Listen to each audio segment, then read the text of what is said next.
चलो कैसे है सब लोग। हमारे मैथ्स के बोर्ड की एग्जाम के लिए सिर्फ 6 दिन बाकी है। आई एम श्योर प्रिपरेशन जोरों शोरों से शुरू है।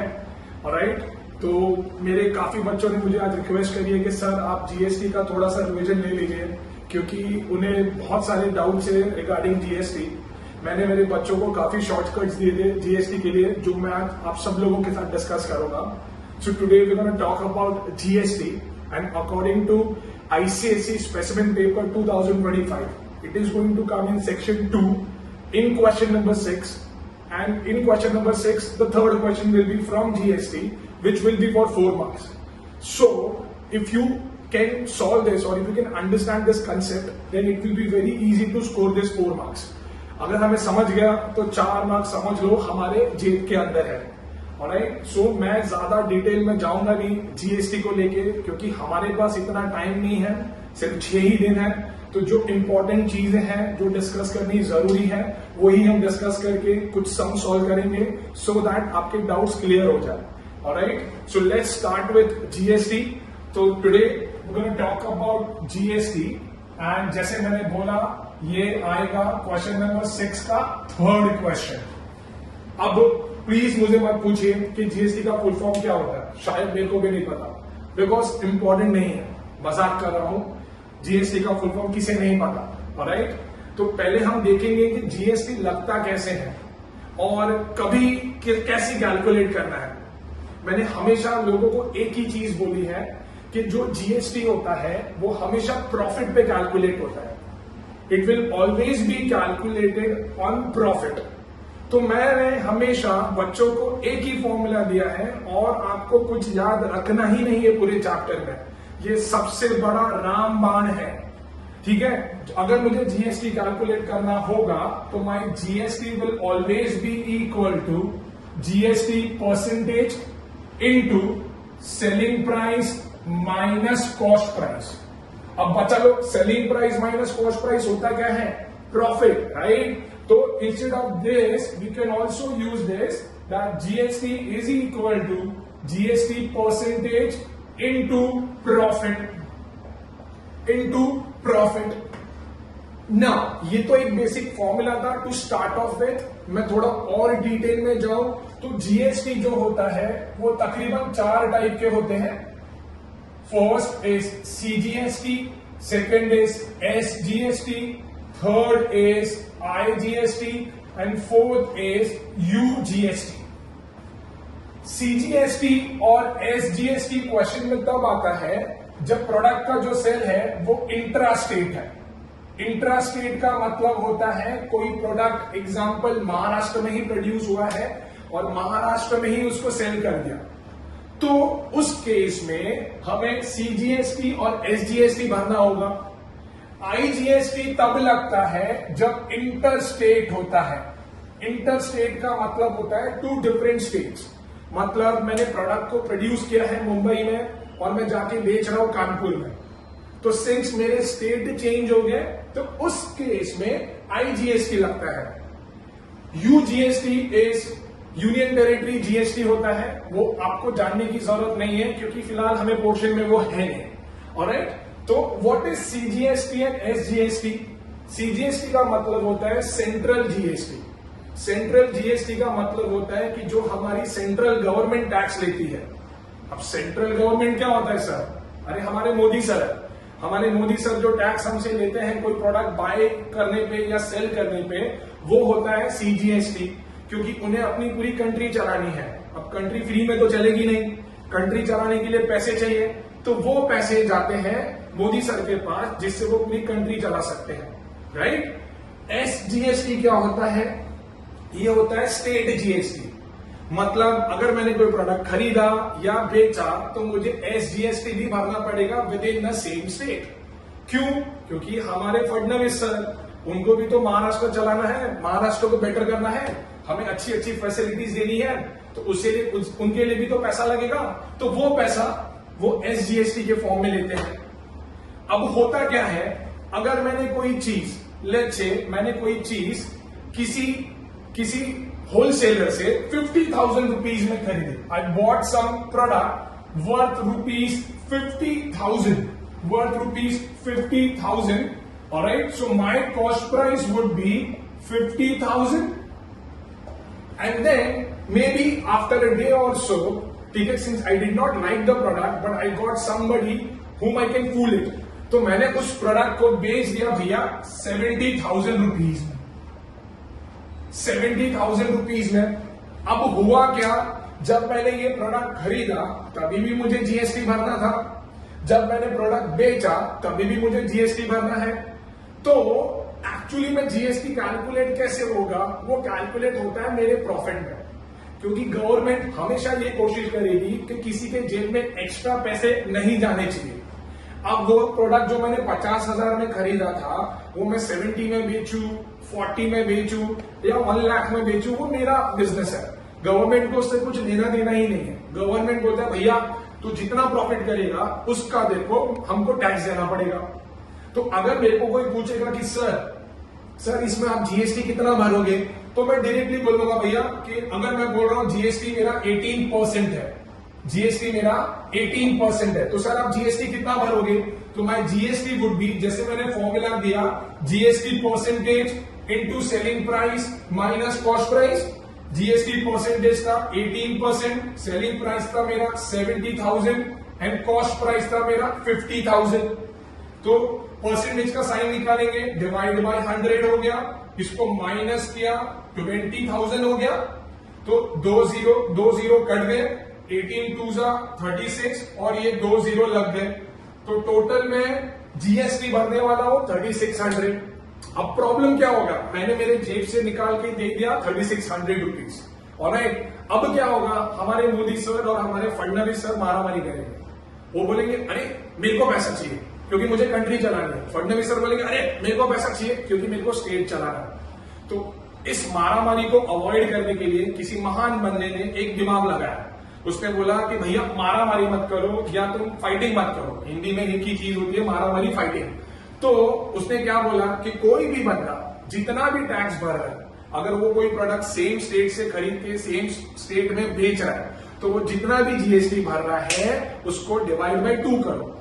तो झगड़ा झगड़ी खत्म भाई, जो भी बंदा जितना भी टैक्स भरेगा उसका हाफ कर दो, तो हाफ पार्ट जो होगा वो जाएगा मोदी सर के पास और हाफ पार्ट जो होगा वो जाएगा फडणवीस सर के पास। तो अभी अगर मेरे को एग्जाम में क्वेश्चन पूछा कि what is the CGST collected by the government, तो मैं क्या करूंगा, ये मेरा टोटल जीएसटी है तो उसको मैं डिवाइड बाय 2 कर दूंगा। तो CGST taken by the government will be 3600 upon 2, that is 1800। Alright, and then अगर उन्होंने मेरे को पूछा कि भाई स्टेट गवर्नमेंट को कितना टैक्स जाने वाला है, तो that will be SGST, it will be same only, I don't have to calculate, क्योंकि once I divide any number by 2 तो मुझे दोनों नंबर सेम ही आने वाले हैं। 2 तो मुझे दोनों नंबर सेम ही आने वाले हैं। तो जितना हमारे मोदी सर लेंगे उतना ही फडणवीस सर भी लेंगे, सो दैट उनके बीच में कोई कंफ्यूजन नहीं होना चाहिए, दोनों अपना काम आराम से कर सके। मोदी सर कंट्री चला सके, फडणवीस सर अपना स्टेट चला सके। तो इस तरीके से जीएसटी कैलकुलेट होता है, बड़ा बेसिक सम होते हैं। आजकल बोर्ड ने एक नया पैटर्न निकाला है, वो टैबुलर फॉर्म में देते हैं, जो कि बड़ा सिंपल होता है, खाली बच्चों के मार्क्स आते हैं कैलकुलेशन में। तो आपको वो टेबल अच्छे से रीड करना होता है एंड देन आपको प्रॉपरली कैलकुलेट करके आपको आंसर करना होता है। जो मेजर गलतियां होती है वो 2 केस में होती है। पहला, जब वो पूछते हैं find the amount of bill, तो amount of bill, for an example, हम सब जाते हैं अपने मम्मी पापा के साथ डीमार्ट में शॉपिंग करने को, तो हम बहुत सारी चीज खरीदते हैं, पर ये जो जीएसटी होती है वो हर एक चीज पे अलग अलग परसेंटेज होती है।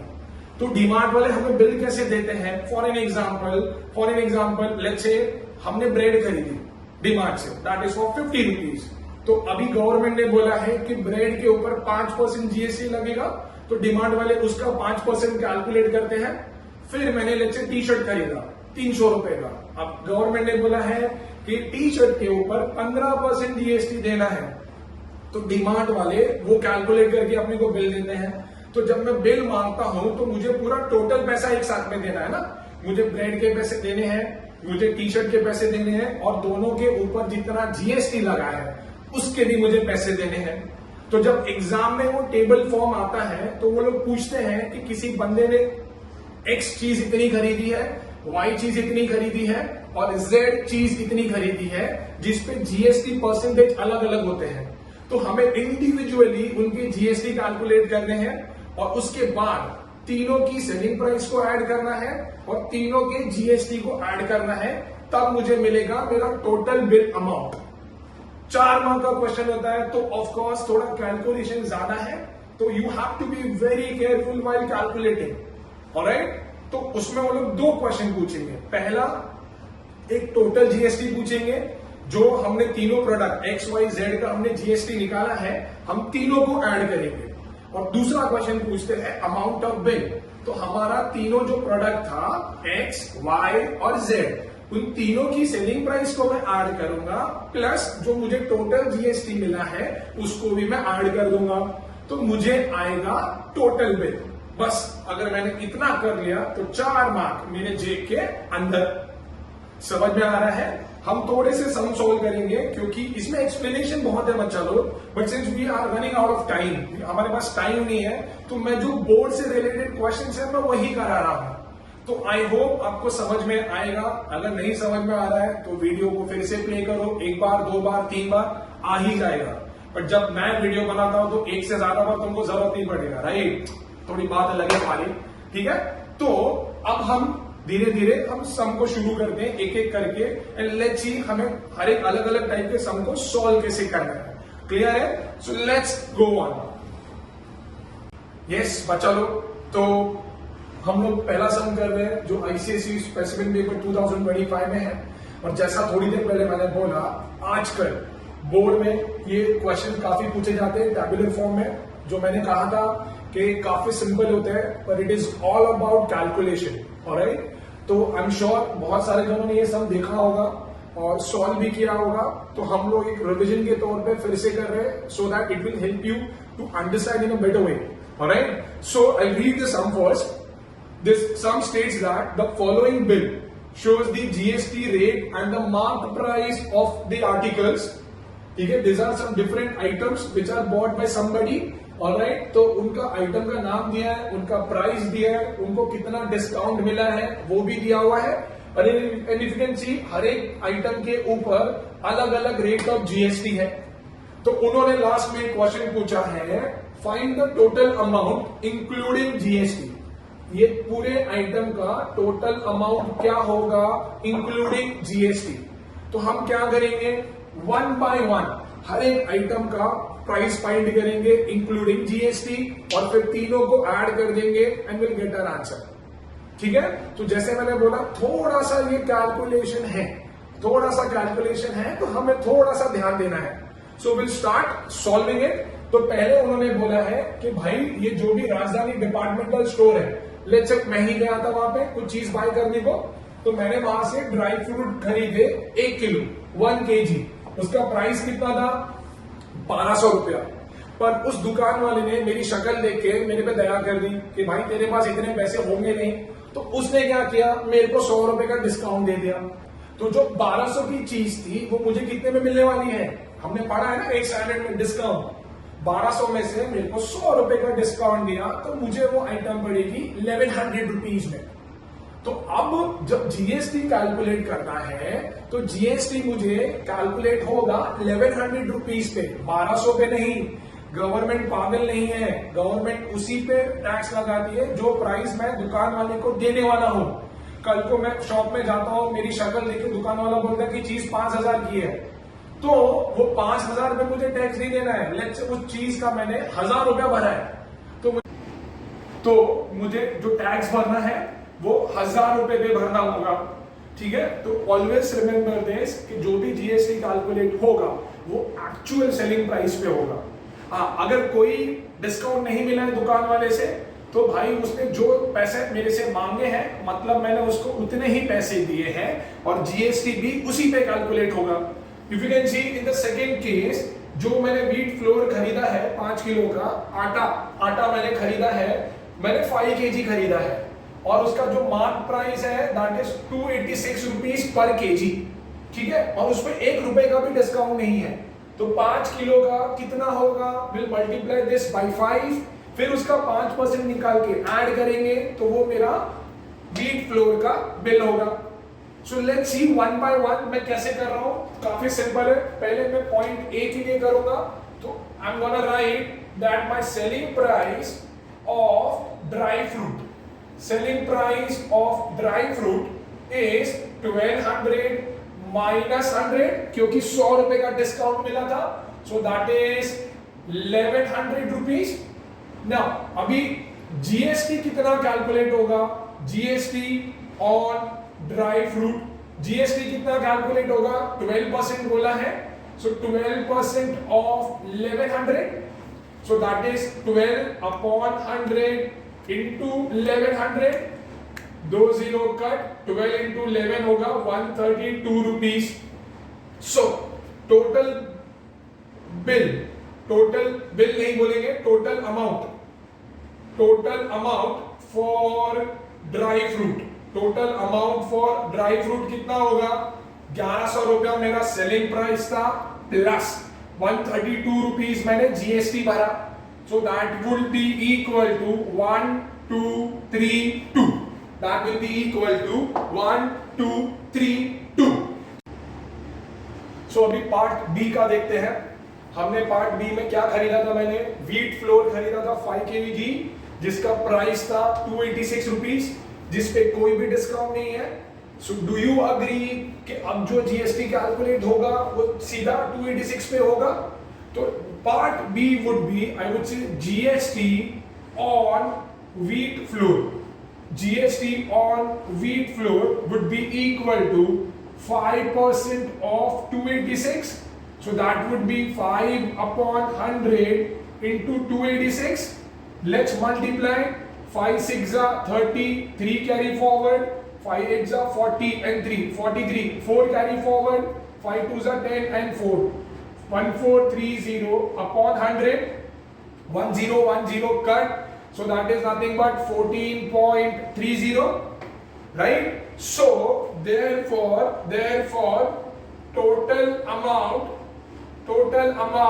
for wheat flour के लिए मेरा टोटल अमाउंट मुझे कितना देना पड़ेगा, 286 तो उसका सेलिंग प्राइस था, प्लस 14.30, 286 और 14 करेंगे भैया तो हो जाएगा 300 रुपए, तो ये होगा 300 रुपए और 30 पैसे। ये था मेरा व्हीट फ्लोर पे जीएसटी। नाउ लेट्स कैलकुलेट मेरे बेकरी प्रोडक्ट्स पे मुझे कितना जीएसटी भरना पड़ेगा। बट इफ यू कैन सी मेरे को वहां पे 10% का डिस्काउंट मिल रहा है, तो पहले मुझे क्या करना पड़ेगा, पहले मुझे बेकरी प्रोडक्ट्स का सेलिंग प्राइस फाइंड करना पड़ेगा। तो let's find the selling price. तो I would say selling price for bakery products,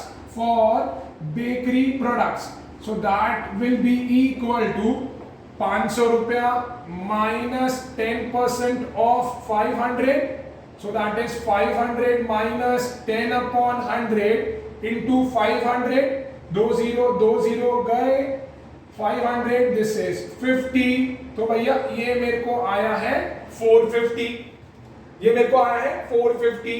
तो अब जीएसटी उसके ऊपर कितना लगने वाला है, 12%। तो मैं बोलूंगा GST on bakery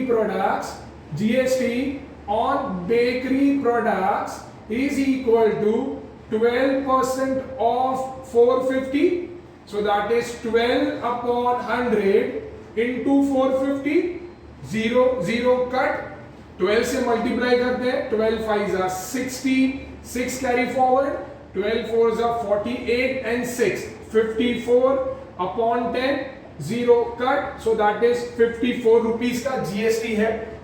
So now amount for bakery products,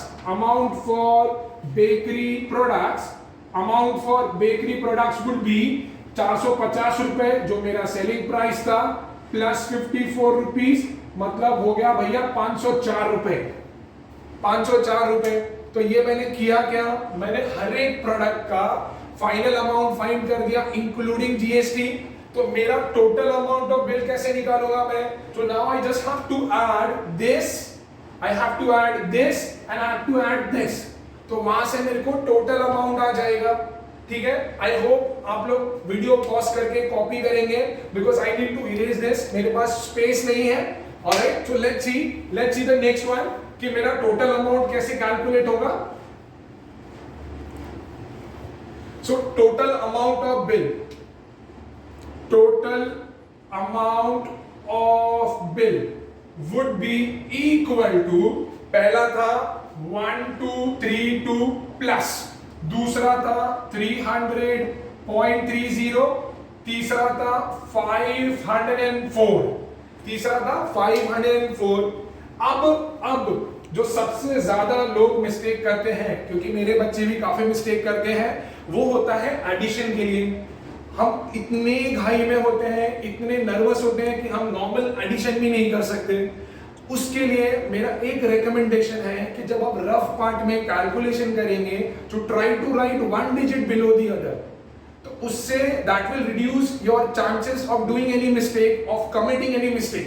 so let's see मैं कैसे ऐड करने वाला हूं without any mistake. See I will write it in the rough side like this 1 2 3 2, then this is 300.30, then this is 504, तो मैंने plus कर दिया, ये तो 30 आएगा, 426, this is 3 5 3 8 and 2 10, 1 carry forward, so that is equal to 2036.30। सी कितना simple हो गया मेरा काम, और मिस्टेक होने के चांसेस भी बहुत कम है, क्योंकि बहुत सारे लोग क्या करते हैं, इतनी मेहनत से ये पूरा सम सॉल्व करेंगे, पर when it comes to addition वो गलती कर लेते हैं। तो जहां पे पूरे 4 मार्क मुझे मिलने चाहिए थे, वहां पे बच्चों को 3 ही मार्क मिलते हैं, क्योंकि अगर आप फाइनल आंसर करेक्ट नहीं लिखते हो तो आपका 1 मार्क डिडक्ट हो जाता है। So please understand the seriousness, हमारे पास टाइम बहुत होगा, तो हम एक भी मिस्टेक नहीं करेंगे, because we can not afford it. Alright, if we have to score or if we want to score 100 on 100, so we have to concentrate on each and everything. हम हर एक छोटी सी छोटी बात को ध्यान रखेंगे। तो I hope this clears this sum. Alright, आपको ये sum समझ में आया है? So you guys can copy, आप वीडियो पॉज करके कॉपी कर सकते हो, and then we'll move on to the next one. Thank you. Alright, so बच्चे लोग एक और sum है जो मुझे लगता है थोड़ा इम्पोर्टेंट है, क्योंकि मैंने बहुत सारे स्कूल्स के प्रीलिम्स में ये क्वेश्चन नोटिस किया है। ऑल्दो इससे सिमिलर सम हमारे टेक्स्ट बुक के अंदर भी है, तो बहुत सारे बच्चों को ये सम समझने में और सॉल्व करने में काफी डिफिकल्टी होती है, क्योंकि बहुत बार उनको सम ही समझ नहीं आ रहा है। So first will read this sum, will try to understand it, will try to understand कि एग्जैक्टली पूछा क्या है, क्योंकि सबसे बड़ी फाइट यही होती है कि हमें पता ही नहीं होता कि पूछा क्या है या फाइंड क्या करना है। Alright, so we'll read this sum. The sum states that a shopkeeper sells an article for rupees 1,770 with GST 18%. A customer willing to buy this article asks the shopkeeper to reduce the price of the article. एक customer है जिसको actually में article को bye करना है, तो वो shopkeeper को बोल रहा है कि भैया उस प्राइस को तुम रिड्यूस कर दो, so that he pays only rupees 1,888 including GST. If the shopkeeper agrees for this, how much reduction will the shopkeeper give? How much reduction will the shopkeeper give? Question का मतलब है, जैसे कि मैं हूं गरीब आदमी, तो होता क्या है कि सब जो एक शॉपकीपर है जिसके जो 1770 में उस आर्टिकल को सेल कर रहा है और उसके ऊपर वो 18% जीएसटी चार्ज करने वाला है। मैं जाता हूं उसके पास, मैं बोलता हूं कि भैया मेरे पास पैसे नहीं है, मेरे जेब में सिर्फ और सिर्फ 1888 है, दैट इज 1888 रुपीज ही है। तो मुझे नहीं पता कि तुम मुझे कितने में बेचोगे, पर तुम कुछ इस तरीके से प्राइस लगाओ कि जिसके ऊपर अगर मैं जीएसटी भी लगा दूं, सो आई डोंट हैव टू पे मोर देन 1888 रुपीज। बाकी भैया तू जान ले शॉपकीपर, तेरे को जो करना है तू कर ले, तेरे कंप्यूटर में जैसे एंट्री करना है तू कर ले, पर मैं तुझे सिर्फ इतना ही पैसे देने वाला हूं। कितना? 1880। ठीक है। तो अब मुझे ये फाइंड करना है कि आइडियली शॉपकीपर मांग रहा था 1770 including GST, sorry without GST. अब मैं उसको बोल रहा हूं कि 1888 में इंक्लूडिंग जीएसटी दे दे, तो मुझे उसने रिडक्शन कितना दिया, एज इन अ वे उसने मुझे डिस्काउंट कितना दिया। तो पहले मुझे वो रिड्यूस्ड प्राइस फाइंड करना पड़ेगा। तो क्या मेरे को पता है इसका रिड्यूस्ड प्राइस क्या है? नहीं पता। कि कस्टमर ने, अरे शॉपकीपर ने मुझे कौन से प्राइस पे दिया मुझे नहीं पता। तो मैं अज्यूम करूंगा that let the reduced price B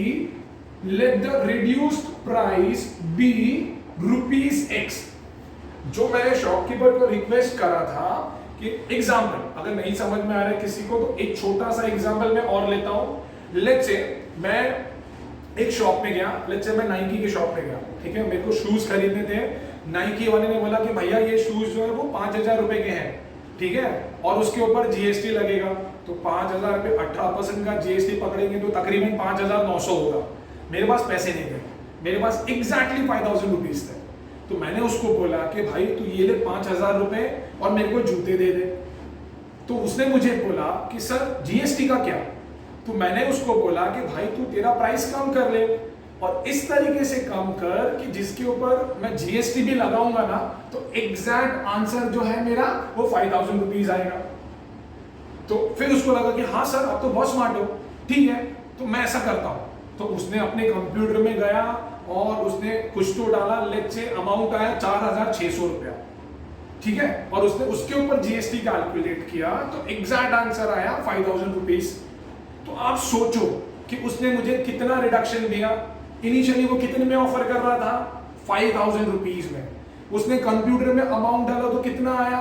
4600, ठीक है। तो मुझे उसने कितना रिडक्शन या डिस्काउंट दिया? 400 रुपीज का। 5000 में से मैंने 4600 को माइनस कर दिया तो मुझे आया 400 रुपीज। तो या तो उसको बोलो कि भैया मुझे 400 रुपए का डिस्काउंट मिला, या उसको दूसरे लैंग्वेज में बोलते हैं कि मुझे इतना रिडक्शन मिला। तो सेम सम यहाँ पे ही है। दुकान वाला पहले ऑफर कर रहा था प्रोडक्ट को 1770 पे। मैंने बोला मेरे पास पैसे नहीं है भाई, मैं तुमको इतना ही दूंगा जीएसटी को गिन के, अब तुम तुम्हारा देख लो। तो उसको एक नया प्राइस तो सोचना पड़ेगा ना जिसके ऊपर वो जीएसटी लगाएगा 18%। तो आंसर उसको भी 1888 आना चाहिए। अब उसको हमारे जैसा मैथ्स तो आता नहीं है, तो उसने क्या किया, उसने बोला कि भाई चलो रिड्यूस प्राइस में x लेता हूं। तो इस x के ऊपर वो दुकान वाला 18% टैक्स लगाएगा, राइट। ये 18% उसने टैक्स लगाया और 80 एंड हम उसको टोटल पैसा ये ऐड करके हम उसको टोटल पैसा कितना देने वाले हैं? 1888। So that is equal to 1888। Now तो दिस इज, मैंने परसेंटेज का साइन निकाला upon 100 into x, that is equal to 1888। दो फ्रैक्शन ऐड हो रहे हैं, डिनोमिनेटर सेम नहीं है। 100 मैंने लिया एलसीएम, तो ये हो गया 100x plus 18x, that is equal to 1888. Now if we add up, so that will be 118x upon 100, that is equal to 1888. So x is equal to 1888 into 100 upon 118. Clear है? Now we have to divide it. मैं 2 से करने वाला नहीं हूं पर करना पड़ेगा। 2 5 10, रिमाइंडर इज 1, 18 आया। 2 9 18, 2 9 18, 2 4 8, 2 4 8। अब ज्यादा टाइम है नहीं भैया, तो लेट्स से मैं डायरेक्ट 59 से डिवाइड कर रहा हूं। तुमको ऐसा आएगा नहीं, मुझे तुमको ऐसा करके दिखाना पड़ेगा। 944, 59 1 59, ये आ गया 5 और ये आ गया है 3। सो 354, मुझे लगता है 6 से जाएगा। 9 6 54 का 5 एग्जैक्टली 16 से जा रहा है। तो 59 मल्टीप्लाई बाय 16 करूंगा तो मुझे 944 आ जाएगा। सो दिस इज 1 जा, दिस इज 16 जा। तो 16 इंटू 100 मेरे को देगा 1600। मतलब उसका रिड्यूस्ड प्राइस कितना आ गया? रिड्यूस प्राइस कितना आ गया 1600 रुपए। अब लोग खुश हो जाते हैं, यस मेरे को आंसर आ गया, और बोलते सर मेरा हो गया। पर बच्चा लोग उसने रिड्यूस प्राइस तो पूछा ही नहीं है, उसने क्या पूछा है, रिडक्शन फाइंड करना है। रिडक्शन का मतलब मैंने क्या बोला, discount.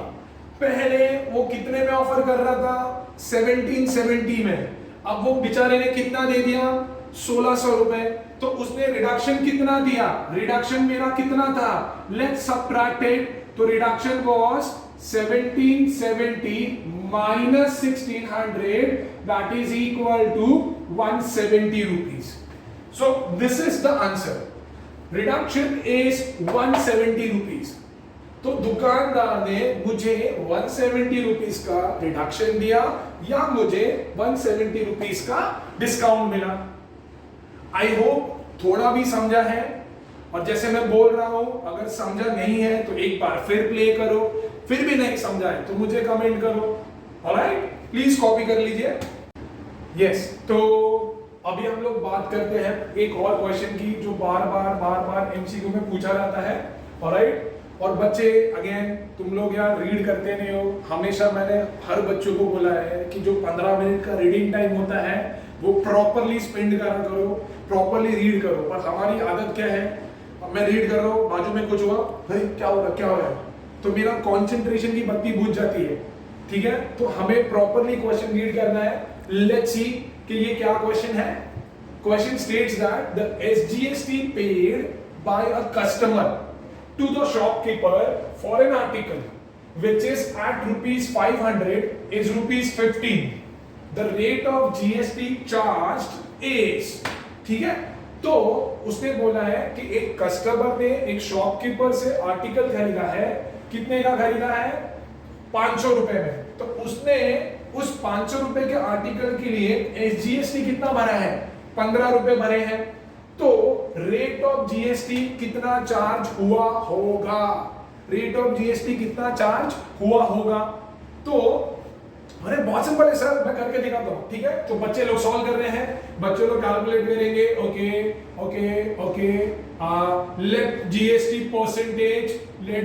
Percentage be X, so therefore जो परसेंटेज चार्ज होता है जीएसटी वो 500 रुपए पे होता है, तो x% of GST is equal to GST sir, तो x अपॉन 100, ठीक है, x upon 100, x% of selling price is equal to GST sir, तो x upon 100 into 500 is equal to 15, 20 cut, 15 से 5 वहां पे गया, x का वैल्यू आया 3, मतलब सर जीएसटी परसेंटेज जो होगा वो 3 है। सर मैं कितना स्मार्ट था, मैं एग्जाम में ऑप्शन बी मार्क करके आया हूं जो कि गलत है। अरे भैया उसने भरा क्या था एसजीएसटी, ठीक है, हमने कैलकुलेट क्या किया जीएसटी, तो वो तो गलत हो गया। मैंने शुरू में बोला था लेक्चर के कि एसजीएसटी या CGST is always half of GST. अगर एसजीएसटी निकालना होता है तो हम जीएसटी को हाफ करते हैं, तो सिमिलरली अगर एसजीएसटी से मुझे जीएसटी निकालना है तो मेरे को मल्टीप्लाई बाय 2 करना पड़ेगा। तो ये जो एक्चुअल परसेंटेज आया है बच्चा लोग, ये जीएसटी का है ही नहीं, ये तो एसजीएसटी परसेंटेज है। तो अगर किसी बंदे ने एसजीएसटी परसेंटेज 3 भरा है तो जीएसटी परसेंटेज कितना होगा, 3 2 6, yes 6 होगा। So answer is option D, answer is option D. ठीक है, तो मेरे जैसे स्टूपिड लोग ऐसा करते हैं, बट जो स्मार्ट होते हैं जिन्होंने पहले ही सब रीड कर लिया है वो क्या करेंगे, उनको पता है कि भैया एसजीएसटी अगर 15 है तो बंदे ने जीएसटी भरा होगा 30 रुपया, एसजीएसटी का डबल, तो जीएसटी परसेंटेज कितना होगा, तो x% of SP is equal to GST, तो x upon 100 into 500 that is equal to 30, 0 cut, so x is equal to 5 वहां पे गया, 5 1 जा 5 6 जा 6%। तो सोचने के दो तरीके हैं, कैसे भी सोचो पर रीड करना इंपॉर्टेंट है। अगर तुमने रीड प्रॉपरली किया होता, ये सारे कीवर्ड्स है, अगर तुमने प्रॉपरली रीड किया होता तो सम कभी गलत नहीं होगा। या होता, ठीक है। तो इसके लिए इंपॉर्टेंट है reading sum is very important, you have to read the sum properly, alright. So ये आंसर था, समझा सब लोगों को? Shall we move ahead? Let's move ahead then. So maybe this is the last sum from this chapter, although according to new rules by ICSE शायद अभी ऐसे type of sums आने के चांसेस कम है, but we should always be ready for the worst scenario, alright. तो let's read this sum, एक बार हम ये टाइप का भी सम समझ लेते हैं, सो दैट अगर गलती से भी बोर्ड में आता है तो हम लोगों को प्रॉब्लम नहीं होनी चाहिए। So I read the sum first. Mohsin, Rajiv and Geeta live in the same city. So there are three guys, Mohsin, Rajiv and Geeta, वो सारे के सारे सेम सिटी में रहते हैं। Mohsin sells an article to Rajiv for ₹50,000 and Rajiv sells the same article to Geeta at a profit of ₹6,000. If all the transactions are under GST system, at the rate of 12%, then find the state government tax paid by Rajiv. Rajiv as GST कितना भरने वाला है? The total tax received by the central government, that is CGST, and how much does Geeta pay for the article? तो इस chain के अंदर there are three people. पहला मोहसिन था, मोहसिन ने प्रोडक्ट को बेचा राजीव को और राजीव ने बेचा गीता को। मोहसिन ने बेचा है 50,000 पे, तो ये सेलिंग प्राइस है मोहसिन का, और राजीव ने उसको बेचा है at a profit of 6,000 rupees to Geeta. तो अभी उसने बोला है कि भैया राजीव जो है वो स्टेट गवर्नमेंट को कितना टैक्स भरेगा। चैप्टर के स्टार्टिंग में, चैप्टर के बिगिनिंग में मैंने एक लाइन बोली थी कि जब सेम स्टेट में प्रोडक्ट बाय और सेल होता है तो SGST and CGST are always half of GST, right. तो टोटल जो जीएसटी परसेंटेज है 12 है, तो स्टेट गवर्नमेंट को राजीव कितना भरेगा? 6% भरेगा। Of what?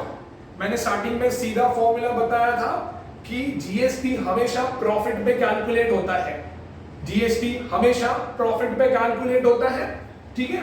तो सिंस वो प्रॉफिट पे कैलकुलेट होता है तो मेरा राजीव का प्रॉफिट कितना है? 6,000 है, तो मैं डायरेक्टली निकाल सकता हूं कि राजीव एसजीएसटी कितना भरने वाला है, ठीक है। बट मैं पहले जीएसटी निकालूंगा। सर आप मेहनत क्यों कर रहे हो? सर मैं मेहनत इसीलिए कर रहा हूं क्योंकि नेक्स्ट क्वेश्चन में पूछा है कि टोटल सेंट्रल गवर्नमेंट को कितना टैक्स मिलेगा। तो इस पूरे चेन में दो लोग सेंट्रल गवर्नमेंट को पैसा देंगे, एक देगा मोहसिन और एक देगा राजीव। गीता को मैं एंड कस्टमर मान रहा हूं। एंड कस्टमर का मतलब होता है कि अब वो प्रोडक्ट किसी और को सेल नहीं करेगी, वो सिर्फ और सिर्फ वो प्रोडक्ट को यूज करने वाली है। हम जब किसी शॉप में जाते हैं और दुकान वाला मेरे से टैक्स मांगता है, तो क्या मैं गवर्नमेंट को टैक्स देने चाहता हूं या दुकान वाले को देता हूं? हम दुकान वाले को देते हैं। तो सिमिलरली गीता ने राजीव को टैक्स दे दिया भाई, गीता का काम उधर ही खत्म हो गया। राजीव ने क्या किया? गीता से टैक्स कलेक्ट किया, उसने मोहसिन को भी टैक्स दिया रहेगा जब उसने 50,000 में ये खरीदा रहेगा। तो दोनों का जो डिफरेंस अमाउंट होगा वो एज ए जीएसटी को भरने वाला है, करेक्ट है, जिसमें से आधा वो देगा एसजीएसटी के फॉर्म में और आधा वो देगा सीजीएसटी के फॉर्म में। तो सिंस दूसरा क्वेश्चन सीजीएसटी भी है तो मैं दोनों चीजें एक साथ में फाइंड कर रहा हूं, ठीक है। तो अभी अगर तुमको ये वाला फॉर्मूला नहीं लगाना है तो मैंने बोला था सेलिंग प्राइस और कॉस्ट प्राइस पता होना चाहिए। तो मुझे cost price of an article पता है, cost price of an article for Rajiv पता है। राजीव ने वो प्रोडक्ट खरीदा था 50,000 रुपीज में। मुझे selling price of an article पता है फॉर राजीव, क्योंकि जब उसने गीता को बेचा तो 6,000 प्रॉफिट में बेचा था, खरीदा 50,000 में, बेचा 6,000 प्रॉफिट में, मतलब 56,000 हो गया। तो वो जीएसटी कितना भरेगा?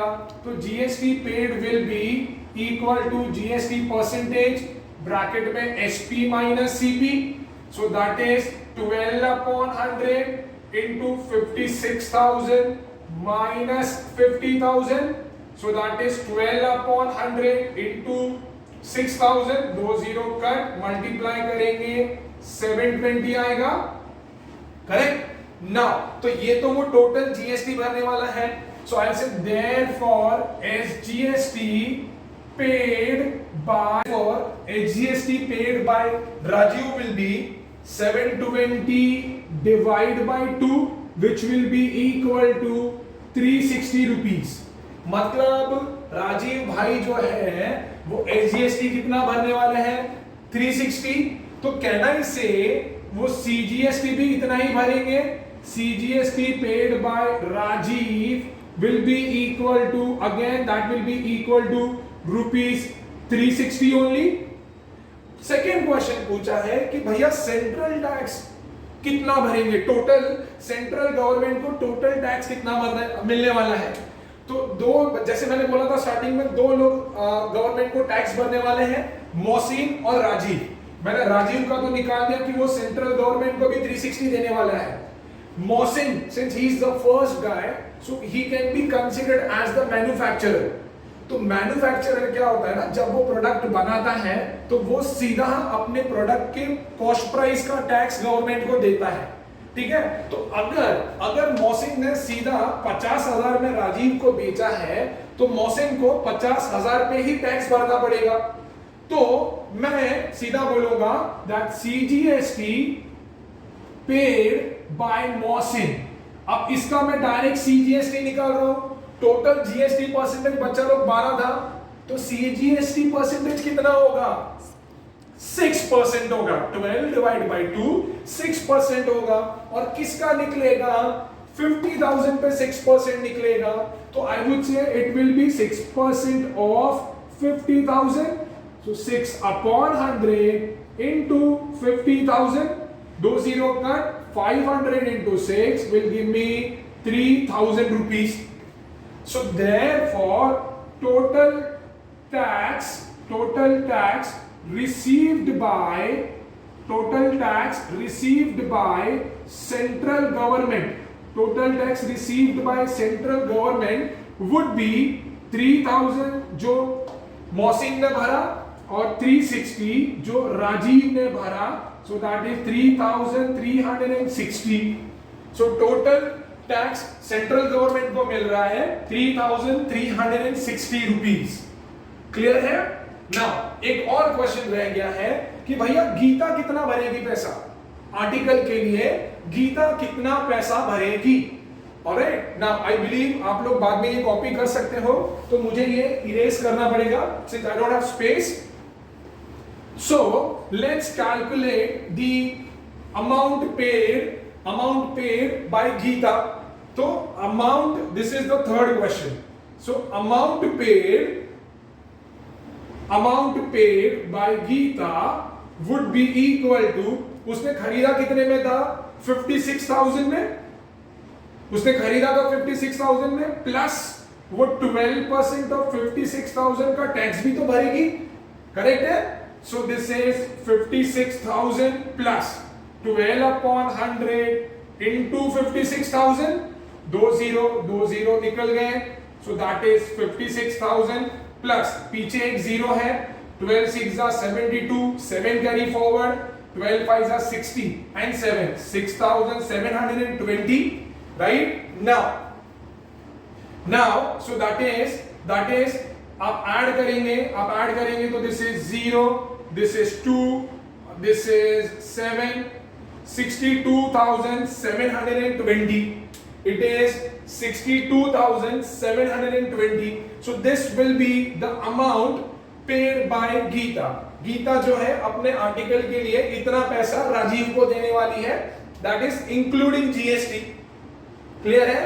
सो आई होप इससे आपका काफी डाउट क्लियर हो गया है, काफी सारी अंडरस्टैंडिंग आ गई है। सो सिंस एज मैं हमेशा बोल रहा हूं, अगर आपको पसंद आ रहा है तो आप मुझे चैप्टर्स रिक्वेस्ट कर सकते हैं, आपके कमेंट मुझे बता सकते हैं। प्लीज मेरे वीडियो पे आप कमेंट करें। सबसे इंपॉर्टेंट है सब्सक्राइब करें और आपके जैसे फैलाइए, उसको शेयर करते जाइए. So next time I might come up with probably a chapter from geometry. Let's see, probably we'll start with circle. All right. Until then, thank you so much and keep studying. Thank you.